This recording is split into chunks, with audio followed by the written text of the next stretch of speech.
19 লোকসভা নির্বাচন থেকে এবারের লোকসভা ভোট। বারবার রানাঘাট দক্ষিণ বিধানসভায় তৃণমূলকে টেক্কা দিয়েছে বিজেপি। এবার উপনির্বাচনে কি হবে, অঙ্ক কষতে ব্যস্ত বিজেপি তৃণমূল।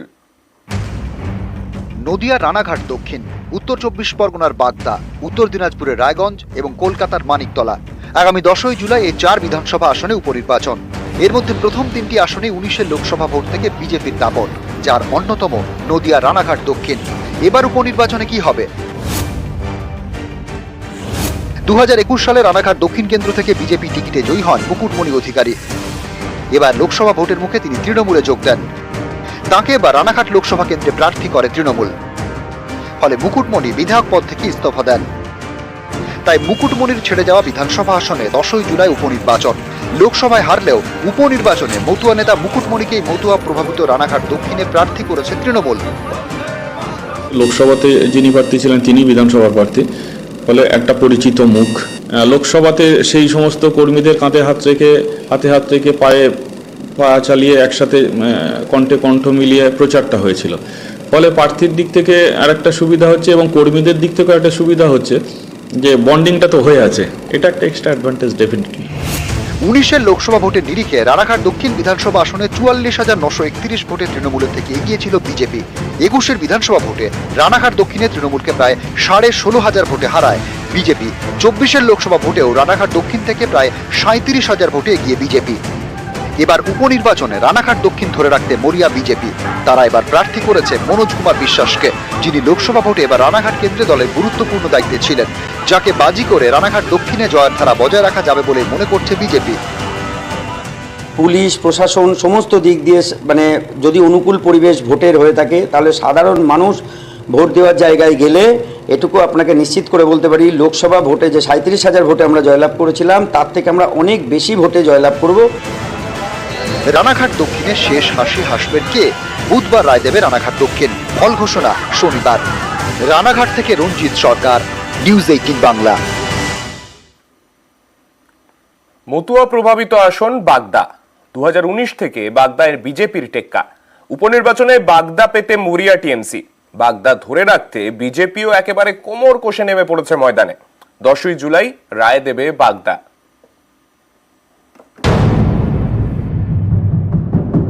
10ই জুলাই রাজ্যে 4 বিধানসভা আসনে উপনির্বাচন।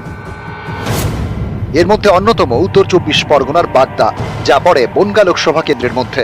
19 লোকসভা নির্বাচন থেকে এবারে লোকসভা ভোট। বারবার তৃণমূলের ব্যথা বাড়িয়েছে বাগদা। অন্যদিকে বাগদা ধরে রাখতে বিজেপি মরিয়া। এই অবস্থায় 10 তারিখ ভোট। 19 লোকসভা ভোটের নিরিখে বাগদা বিধানসভা আসনে 24,457 ভোটে তৃণমূলের থেকে এগিয়ে ছিল বিজেপি। 21 বিধানসভা ভোটে বাগদায় তৃণমূলকে 9,792 ভোটে হারায় বিজেপি। 24 লোকসভা ভোটেও বাগদা থেকে 20,000-এর বেশি ভোটে এগিয়ে বিজেপি। এবার উপনির্বাচন। বাগদা ছিনিয়ে নিতে মরিয়া তৃণমূল। বাগদা বিধানসভার মধ্যে 12টি গ্রাম পঞ্চায়েত। এই পঞ্চায়েত ভাগ করে দায়িত্ব দেওয়া হয়েছে মন্ত্রী থেকে সাংসদ বিধায়কদের। বাগদা জিততে নেতাদের পাশাপাশি ময়দানে নামানো হয়েছে ছাত্র যুবদেরও। বাগদা বিধানসভা এলাকায় মতুয়ারা বড় ফ্যাক্টর। এখানে মতুয়া ভোট প্রায় 42%। মতুয়া প্রভাবিত আসন জিততে বাগদায় বাজি মতুয়াদের ঠাকুরবাড়ির সদস্য মমতাবালা ঠাকুরের মেয়ে মধুপর্ণা। মতুয়ারা যেমন আমাকে ভালোবাসছে, মানুষ ভরে ভরে আশীর্বাদ দিচ্ছে, যেটা মেবি অন্য কেউ পেতো না, হতে পারে একটা অ্যাডভান্টেজ আমার জন্য আছে। এটা দিদির পাশে আছে বাগদার মানুষরা, বাগদার বাসিন্দারা। সবুজ আবির এবার আমরাই খেলবো। 19 লোকসভা নির্বাচন, 21 বিধানসভা, তারপর এবার লোকসভা ভোটেও বাগদায় বিজেপির দাপট। উপনির্বাচনে বাগদায় সাফল্য বজায় রেখে বিজেপি চাইছে বিধানসভায় তাদের শক্তি বাড়িয়ে নিতে। কিন্তু সেই পথে কি পদ্মের কাঁটা হবে নির্দল? কারণ বাগদায় নির্দল হিসেবে দাঁড়িয়েছেন সত্যজিৎ মজুমদার।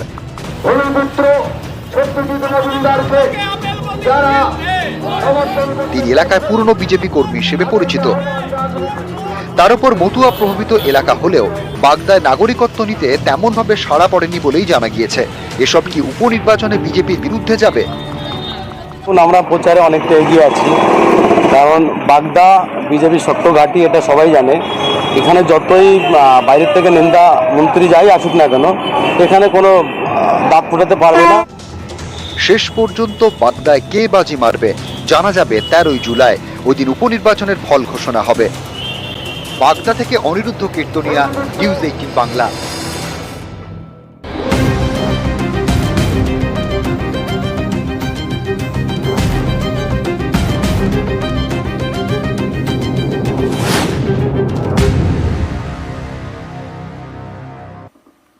টানা ভারী বৃষ্টিতে বিপর্যস্ত পাহাড়, একাধিক জায়গায় ধস নামায় এখনো বন্ধ 10 নম্বর জাতীয় সড়ক। আর এদিকে আজও কালিম্পং এবং দার্জিলিং এর সংযোগকারী তিস্তা বাজার পেশক জোড়বাংলোর রুট বন্ধ। আমাদের সঙ্গে আমাদের প্রতিনিধি পার্থ রয়েছেন, পার্থর থেকে আরো জানতে চাইবো। পার্থ, কি পরিস্থিতি বর্তমানে? কেননা একটানা যেরকম ভাবে ভারী বৃষ্টি একদিকে সিকিমের পাহাড়ে চলছিল, তার পাশাপাশি তিস্তার জলস্ফীতির ছবি আমরা কদিন ধরে দেখছি। গুরুত্বপূর্ণ রাস্তাগুলো বন্ধ হয়ে রয়েছে, কতটা কাজ এগোনো সম্ভব হলো?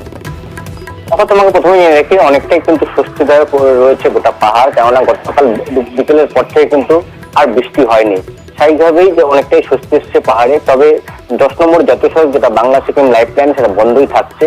কেননা এই 10 নম্বর জাতীয় সড়কের সেবক থেকে তিস্তা মল্লি পর্যন্ত একাধিক জায়গায় ধস রয়েছে। বিশেষ করে যে এসএলপি দ্বারাতে কিন্তু জাতীয় সড়কের বড় অংশ তিস্তায় গাছে চলে যাওয়ার বিপত্তি আরো বেড়েছে এবং স্বাভাবিকভাবে সেই সব পাহাড় কেটে সেখানে রাস্তা চওড়া করার কাজ শুরু করেছে পূর্ত দপ্তরের কর্মীরা। গত কয়েকদিন টানা বৃষ্টির জন্য সেই কাজ ব্যাহত হয়।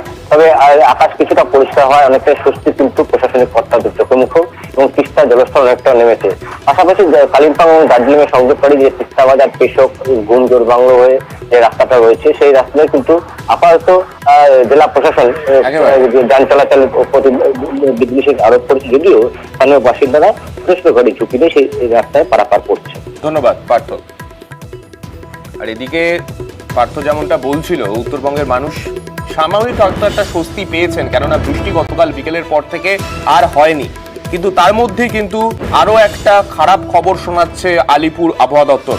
উত্তরবঙ্গের জন্য অবশ্যই খারাপ খবর, কেননা উত্তরবঙ্গে ভারী থেকে অতি ভারী বৃষ্টি চলবে, এমনটাই কিন্তু পূর্বাভাস হাওয়া অফিসের। আগামীকাল বৃষ্টির পরিমাণ সামান্য কমবে, কিন্তু বুধবার থেকে উত্তরে আরো ভারী বৃষ্টির সতর্কতা জারি আবহাওয়া দপ্তরের। দার্জিলিং, কালিম্পং, আলিপুরদুয়ার, কোচবিহার, জলপাইগুড়িতে ভারী থেকে অতি ভারী বৃষ্টির সতর্কতা। আমাদের সঙ্গে রয়েছেন আমাদের প্রতিনিধি বিশ্বজিৎ সাহা। বিশ্বজিতের কাছে যাব। বিশ্বজিৎ, উত্তরবঙ্গের যেরকম পরিস্থিতি, বেশিরভাগ দিনে লাল সতর্কতা, কমলা সতর্কতা জারি থাকছে উত্তরবঙ্গের জেলাগুলোতে। আজকাল কিছুটা স্বস্তির ছবি দেখা যাচ্ছে, কিন্তু পরবর্তীতে কি হবে, কি জানাচ্ছে হাওয়া অফিস? দেখো, আজও আলিপুরদুয়ার এবং কোচবিহার এই দুই জেলায় আজও অতি ভারী বৃষ্টির কমলা সতর্কতা রয়েছে এবং আগামীকাল এই সতর্কতাটা বাড়বে। আরো 3 জেলায় এই সতর্কতা থাকবে, জলপাইগুড়ি, আলিপুরদুয়ার, কোচবিহার। এবং বুধবার 10 তারিখ একেবারে উত্তরবঙ্গ জুড়ে ভারী বৃষ্টির সতর্কতা, তার মধ্যে কমলা সতর্কতা অর্থাৎ অতি ভারী বৃষ্টির সতর্কতা থাকবে দার্জিলিং, কালিম্পং, আলিপুরদুয়ার, কোচবিহার, জলপাইগুড়ি। অর্থাৎ এই সপ্তাহের মাঝেই আরো একবার দুর্ভোগ আসতে চলেছে, কারণ যে অতি ভারী বৃষ্টি চলবে। আজ যেমন 2 জেলায়, আগামীকাল 3 জেলায় এবং আগামী পরশুদিন অর্থাৎ 10ই জুলাই সেই দিন কিন্তু একেবারে ওপরের দিকের সব জেলাতেই অতি ভারী বৃষ্টির কমলা সতর্কতা থাকবে। অর্থাৎ পার্বত্য এলাকায় আবার ধস, আবার জলস্তর বাড়ার আশঙ্কা। সিকিমে প্রবল বৃষ্টির আশঙ্কা, আসাম, মেঘালয়ে প্রবল বৃষ্টির আশঙ্কা। তার ফলে নদীর জলস্তর বাড়তে পারে এবং নিচু এলাকা প্লাবিত হতে পারে। অর্থাৎ আরো একবার উত্তরবঙ্গে দুর্ভোগ। তবে দক্ষিণবঙ্গে বৃষ্টি কিছুটা কমবে আজ এবং আগামীকাল বিক্ষিপ্তভাবে। অর্থাৎ দক্ষিণবঙ্গে বৃষ্টি কমলেও উত্তরবঙ্গের ক্ষেত্রে কিন্তু সেই ভোগান্তির ছবিটা আরো কদিন একই রকমই কার্যত থাকবে, তেমনটাই মনে করা হচ্ছে হাওয়া অফিসের পূর্বাভাস অনুযায়ী।